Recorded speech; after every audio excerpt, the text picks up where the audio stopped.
সপ্তম শ্রেণীর শিক্ষার্থীবৃন্দ, আজকে আমরা একটি উপপাদ্য শিখব। সেই উপপাদ্যটি হলো ত্রিভুজের তিন কোণের সমষ্টি দুই সমকোণের সমান। তোমরা জানো দুই সমকোণ মানে 180টি। এই উপপাদ্যটি সবারই জানা দরকার। ষষ্ঠ শ্রেণী থেকে দশম শ্রেণী পর্যন্ত সবারই প্রত্যেকেরই ত্রিভুজের তিনটি কোণ যোগ করলে দুই সমকোণ হয়, সেটার প্রমাণ জানা দরকার। আসো আজকে আমরা অত্যন্ত সহজভাবে এটা শিখতে চেষ্টা করি কিভাবে ত্রিভুজের তিনটি কোণ যোগ করলে দুই সমকোণের সমান। এটা প্রমাণ, ত্রিভুজের তিন কোণের সমষ্টি দুই সমকোণ। এটা প্রমাণ করার আগে তোমাকে বেশ কিছু জিনিস জানতে হবে। সেটা কি? দেখো,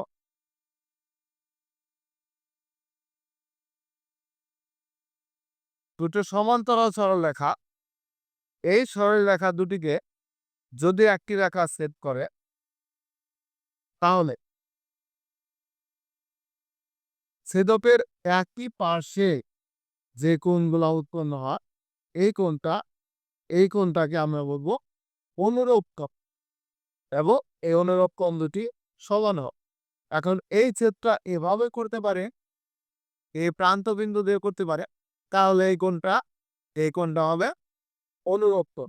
এই কোণ এই কোণের সমান হবে, অনুরূপ কোণ। এখন যদি আমরা এটাকে দুটি সমান্তরাল সরলরেখা যদি এভাবে ছেদ করে, এই কোণ এবং এই কোণ দুটাকে বলে একান্তর কোণ। এই কোণ দুটো সমান হবে, একান্তর কোণ দুটা সমান। এই দুটো কি একান্তর কোণ। যদি দুটো সমান্তরাল সরলরেখা হয়, এই সরলরেখাকে একটা সরলরেখা ছেদ করে, তাহলে একান্তর কোণ দুটি সমান হবে। অনুরূপ একইভাবে যদি আমি এখানে অনুরূপ কোণ বিবেচনা করি, তাহলে এটা এটা এবং এটা হবে অনুরূপ কোণ। অনুরূপ কোণ দুটি সমান হবে এবং একান্তর কোণ দুটা এটা আর এটা, অনুরূপ কোণ এটা আর এটা। তাহলে এগুলা সমান হয়। কখন সমান হয়? যদি দুটো সমান্তরাল সরলরেখাকে অপর একটি সরলরেখায় ছেদ করে, তখন এই কোণ দুটি সমান। এই দুটি বিষয় তোমার জানতে হবে। এখানে আরেকটা বিষয় তুমি খেয়াল করো, সে বিষয়টা হলো যে সরল কোণ কোনটা? এই কোণটা হলো সরল কোণ। এটা কত? 180 ডিগ্রি সরল। এখন এটা যেহেতু সরল কোণ, তাহলে আমি যদি এটাকে দু তিনটা ভাগ করি, আমি যদি এখানে এটাকে একটা দুটা তিনটা কোণের সমষ্টি হিসাবে নেই, তাহলে কিন্তু একটা কোণ দুইটা কোণ তিনটা কোণ, 1 নম্বর 2 নম্বর 3 নম্বর তিনটা কোণের সৃষ্টি হলো। এই তিনটে কোণ মিলাও কিন্তু তোমার সেই কোণ 1 কোণ 2 কোণ 3, কোণ 1 কোণ 2 কোণ 3 মিলে কিন্তু তোমার 180 ডিগ্রি হবে। তাহলে এই কোণগুলো মিলেও তোমার 180 ডিগ্রি হবে। তাহলে এটাকে কি বলবো আমরা? সরল কোণ। আর সরল কোণ মানে কি? 180 ডিগ্রি। আর 180 ডিগ্রি মানে দুই সমকোণ। আর কেন? এটা কি 90 প্লাস 90। তাহলে কি হলো? দুই সমকোণ। এই জিনিসটুকু, এই উপপাদ্য প্রমাণ করার জন্য তোমার এই পূর্বজ্ঞানটা অবশ্যই লাগবে। তাহলে উপপাদ্যের জন্য, এটা প্রমাণ বোঝার জন্য আমাদের কি কি লাগবে সেটা দেখলাম। এখন আসো আমরা প্রমাণ দেখি। এটা কি লিখবে প্রথমে? এটা প্রথমে লিখবে, মনে করি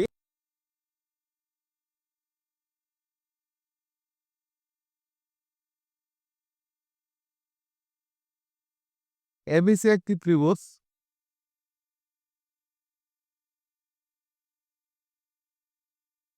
এবিসি একটি ত্রিভুজ। প্রমাণ করতে হবে যে,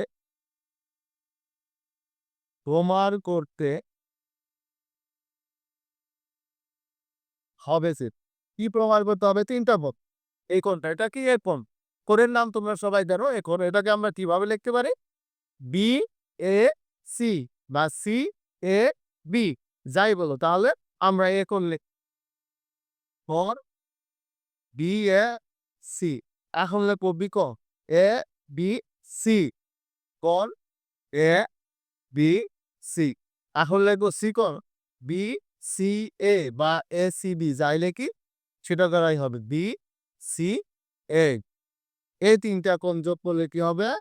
দুই সমকোণ।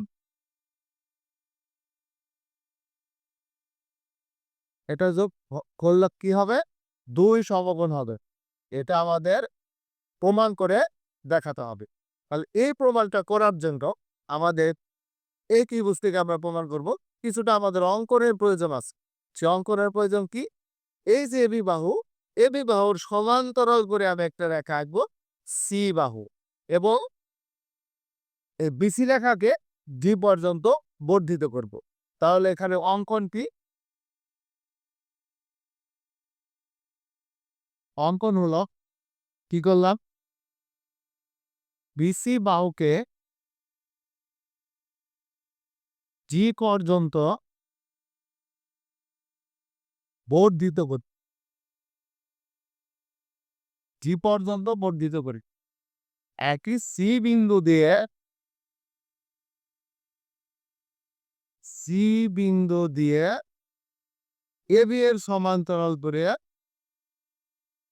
এবি এর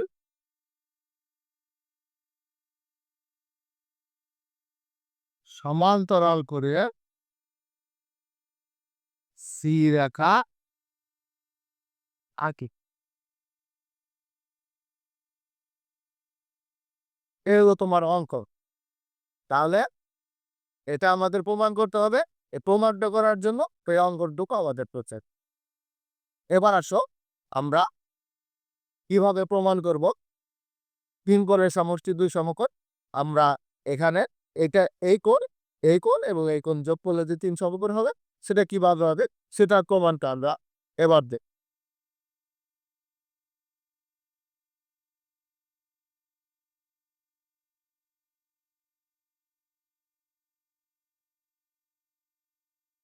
দেখো,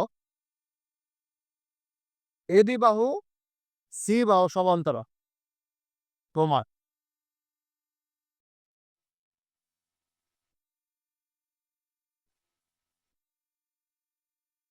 এবি সমান্তরাল সি এবং এসি তাদের ছেদক। এবি এবং সি সমান্তরাল, এসি তাদের ছেদক। তাহলে কি হলো? এই কোণ এবং এই কোণ দুটো একান্তর কোণ, এই কোণ দুটো সমান হবে। তাহলে সুতরাং কোণ বিএসসি সমান কোণ, এটা কি লিখতে পারি আমরা? এসি ই, এ সি। ওটা কি? একান্তর বন্ধু, একান্তর, একান্তর বন্ধু। এই জন্য আমরা দুটো সমান লিখলাম। আবার দেখো, আবার কি? আবার সেটাই লিখবা তুমি। এবি সমান্তরাল সি এবং ডিসি তাদের ছেদক।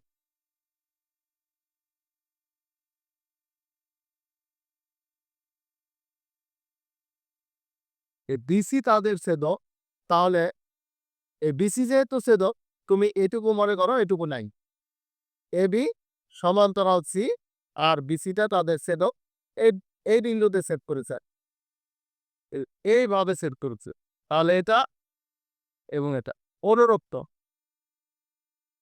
তাহলে আমরা এই এই কোণটা, এটাকে আমরা একটা নম্বর দিয়ে দিই, ১ নম্বর। এক। এখন কোনটা? এইটা ২ নম্বর। আর কোনটা? এইটা ২ নম্বর। এগে এগে সহ ছেদক। সুতরাং তাহলে এখন কি কোণ লেখো? কোণ এ বি সি সমান কোণ, ওইখানে কোণ লিখবো কোণ ই সি ডি। এটা সমান হলো কেন? অনুরূপ কোণ, অনুরূপ কোণ। এজন্য এই দুটো সমান। এখন দেখো এখানে আমি এর আগে বলেছি যে সরল কোণ, এটাকে বলে সরল কোণ। এটার সাথে এই দুটোর সাথে যদি আমি এই কোণটা যোগ করে দেই তাহলে কিন্তু তোমার সরল কোণ হয়ে যাচ্ছে। যদি আমি এই কোণটুকু এটার সাথে যোগ করে দিই, এটা 3 নাম্বার দিলাম। এই কোণটা যদি আমি এই 1টা 2টা 3টে 3টা কোণ যোগ করলে কিন্তু সরল কোণ হয়ে যায়। এবং এই এই সরল কোণটা এই পুরো কোণটার নাম কি? এখানে বি, এখানে সি, এইখানে জিনিসটা এরকম। এটা এখানে আছে 1 নম্বর কোণ, এখানে 2 নম্বর কোণ, এখানে 3 নম্বর কোণ। তাহলে কোণটা কি? কোণটা হলো এটা। এটা মানে কি? বিসিডি। কোণটা হলো বিসিডি। তাহলে সুতরাং আমরা কি লিখতে পারি? যে কোণ বিসিডি, কোণ বিসিডি সমান কি লিখতে পারি? কোণ বিসিডি সমান কিন্তু আমি লিখতে পারি যে এটা এই 3টা কোণের সমষ্টি এবং এটা কি? সরল কোণ। সরল কোণ মানে কি? 2 সমকোণ, এটা কিন্তু লিখতে পারি। এখন বিসিডি মানে বিসিডি মানে আমরা এখান থেকে পাইতেছি 3টা কোণ। বিসিডি মানে 3টা কোণ। 1, 2, 3। তাহলে 3টা কোণ তুমি যোগ দিয়ে দাও। তুমি এখন লেখো যেমন এই এই কোণটা লিখি। আগে 1 নম্বরটা লিখি আমরা। 1 নম্বরটি এসি, কোণ এসি যোগ 2 নম্বরটা লিখি তো। 2 নম্বর কি? ইসিডি, কোণ ই কোণ ইসিড যোগ 3 নম্বরটা আমরা লিখি কোণ এসি সমান 2 সমকোণ। দেখো 1টা 2টা 3টা এই যে 3টা কোণ আমি 3টা কোণ লিখলাম। 1টা 2টা 3টা কোণ। এই 3টা কোণ যোগফল, এই যে 3টা কোণের যোগফল আমি 200। এখন তোমরা খেয়াল করো এসি, এসি সমান আমি কি বের করছি? বিএসি। এসি সমান বিএসি। এই যে এসি। সুতরাং এসিটাকে বাদ দিয়ে দেই। আমি লিখি কোণ বিএসসি। ইসিডি, ইসিডি সমান কি বের করছি? এবিসি। কোণ এবিসি লিখে দেব। আর এখানে কি? কোণ এসিবি সমান 2 সমকোণ। এই 3টা কোণের যোগফল 2 সমকোণ। তাহলে দেখো বিএসসি মানে এই কোণ, তারপরে এবিসি মানে এই কোণ, আর এসিবি, এসিবি মানে এই কোণ। এই 3টা কোণ এসে গেল আমাদের। এই 3টার যোগফল 2 সমকোণ। এই 3টার যোগফলে 2 সমকোণ আমাদের প্রমাণ করতে বলেছিল যে এই 3টা কোণের যোগফল 2 সমকোণ। ত্রিভুজের 3 কোণের সমষ্টি 2 সমকোণ। এই ত্রিভুজটার 3টা কোণের যোগফল 2 সমকোণ আবার দেখলাম। আশা করি উপপাদ্যটি অবশ্যই তোমরা বুঝতে পারবে এবং আমি যতটুকু সম্ভব তোমাদের সহজ করে বুঝিয়েছি। তোমরা একবার না বুঝলে আবার দেখবে। তারপরে যদি কোথাও বুঝতে না পারো আমাকে জানাবে। আমি অবশ্যই তোমাদেরকে আবার বুঝাতে চেষ্টা করব। ধন্যবাদ সবাইকে।